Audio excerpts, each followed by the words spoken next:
Finally, we get to go home. It's been a long, stressful work day at the VHS store. I just want to go home and unwind on this Halloween night, ladies and gentlemen. If you guys are here, make sure to leave a like on this video and subscribe to my channel if you're new, and of course, comment down below. This is a game that I'm playing for the very first time, and it's called Midnight Halloween. So here's the story behind the story, ladies and gentlemen. You are left home alone, and your objective is to hand out candy to people that show up. Now, you think that the night is going to just be super easy. Hey, I'm just going to hand out candy. What could possibly go wrong? Well, there are two things. One, a hobo is going to show up, and two, a killer is going to show up, and you're supposed to survive the night. So yeah, it's one of those story-based games. Nonetheless to say, there's multiple endings to this one, and in this video I'm only going to show you guys one ending, and that's going to be the easiest ending to get, which is the survival ending. Once again, I urge you guys to leave a like on this video, subscribe to my channel if you're new, and of course comment down below. So we got a note left from our parents. They're not going to be around conveniently, so we're going to have to pick up the slack and hand out candy to the people that knock on the door. And how convenient.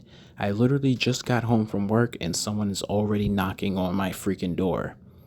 Now, I'm very cheap with the candy, ladies and gentlemen. Pay close attention.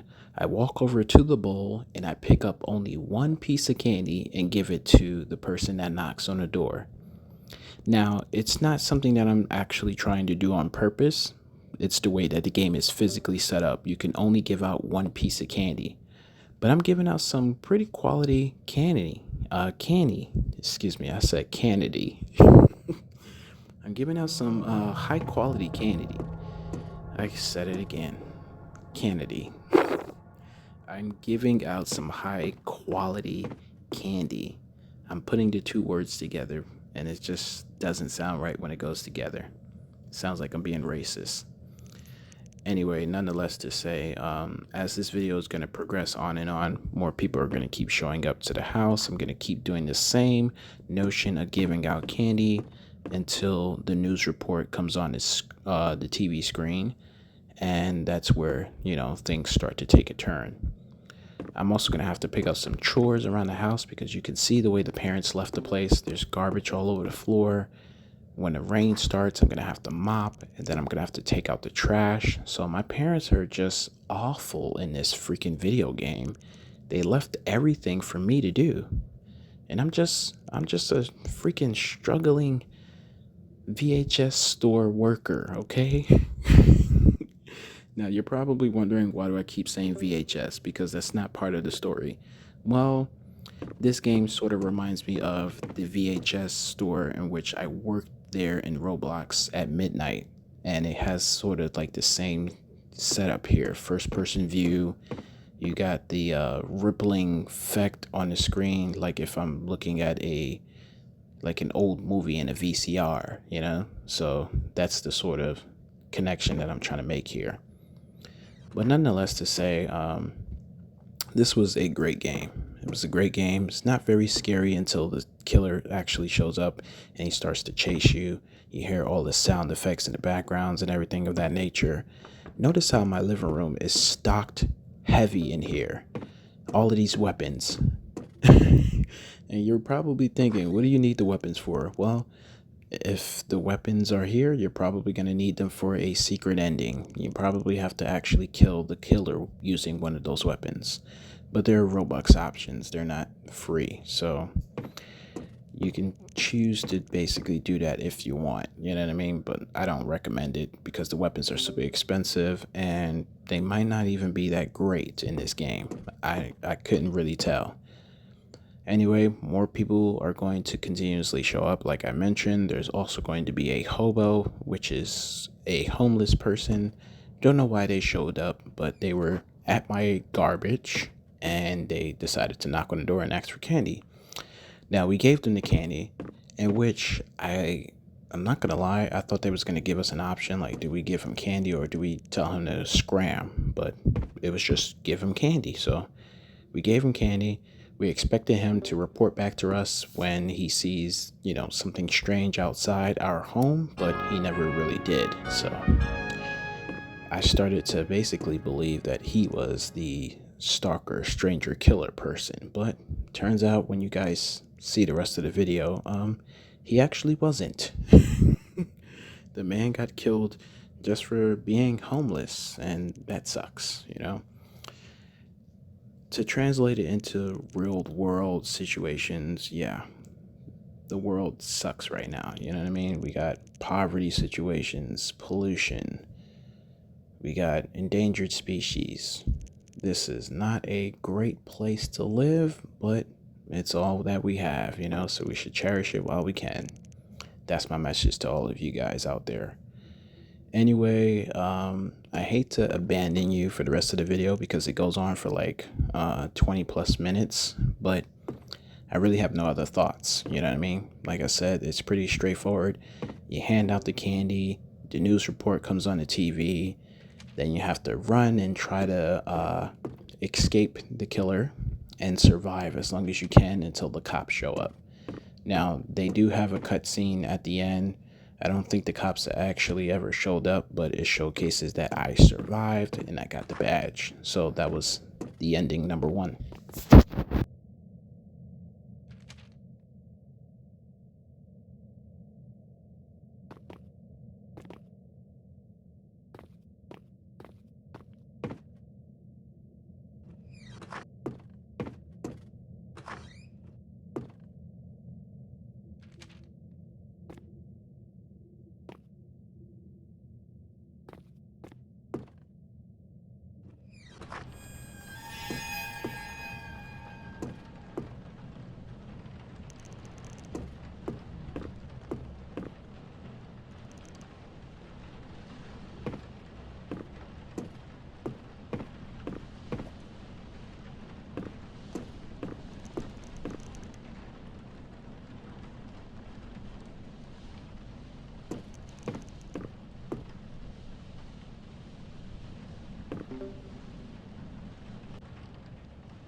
my mama proud of me. I hope my mama proud of me, Cause I dubbed college just so I could focus on a dream. I know my mama died of me, salute me, now she down with me. Now two bros going back and forth, sibling rivalry. Who this guy gotta be, do numbers like the lottery. The coldest every winter, every summer, nothing hot as me. And if I spring up, bet my nigga on the side of me. Ready for a war,